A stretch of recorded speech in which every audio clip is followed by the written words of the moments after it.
Remember, my grandfather paced before the chalkboard, his cane tapping on the floor with an echoing final sound. The enemy of your enemy, he paused, turning to sweep his eyes over the classroom, is also your enemy. Everyone is out to get you. Trust no one. He turned back to the board and wrote trust in big letters before using the red chalk to cross it out. Terry leaned over to whisper in my ear, Your grandpa's awfully bad for an assassin.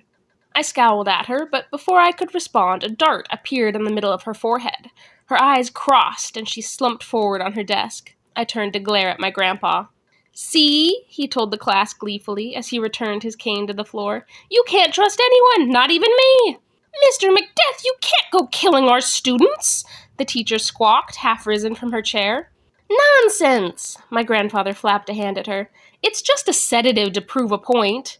Still, that is not acceptable behavior in this classroom, Mr. Macbeth. Please revive her this instant, and I do believe we shall be moving on to the next presenter now. My grandfather grumbled and returned to the desk beside me. Reaching across, he pulled the dart out of Terry's face and replaced it with a white sticker. She groaned as she began to wake up.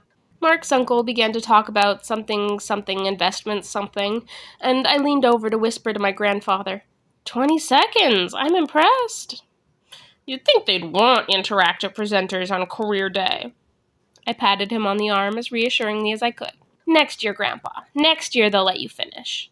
On my other side, Terry had managed to sit up and was pawing at her face, confused. I wouldn't take that off if I were you, I told her gently, unless you like the way you're feeling right now and want to stay that way much longer. She ignored me, but moved her hands away from the patch. After Alex and Jake's parents had spoken, the teacher opened her mouth, looking at Terry, but hesitated and then moved on to the next student in line. Terry slumped down in her seat, embarrassed. She looked at her watch and then looked at the door. You okay? I asked her. She didn't look at me. My aunt said she'd be here. She's usually very punctual.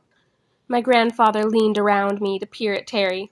Wait, I thought you looked familiar. Your aunt wouldn't be the woman who owns the farm on the west side of town, would she? Terry turned, slow and suspicious. Yes? I'm afraid your aunt has run afoul of a particularly angry chicken. Did you murder my aunt? Terry jumped to her feet before instantly collapsing back again, woozy. The whole class and all their adult relatives turned to stare. I sank back in my seat, trying to disappear as my grandfather waved his arms around.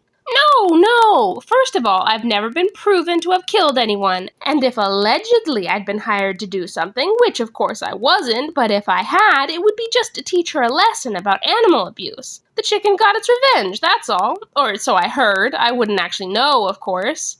Terry bared her teeth. I hate you both. So, I said, drawing the word out long, would you say we're all enemies then? She put her head down on her crossed arms as me and Grandpa shared a laugh. The end.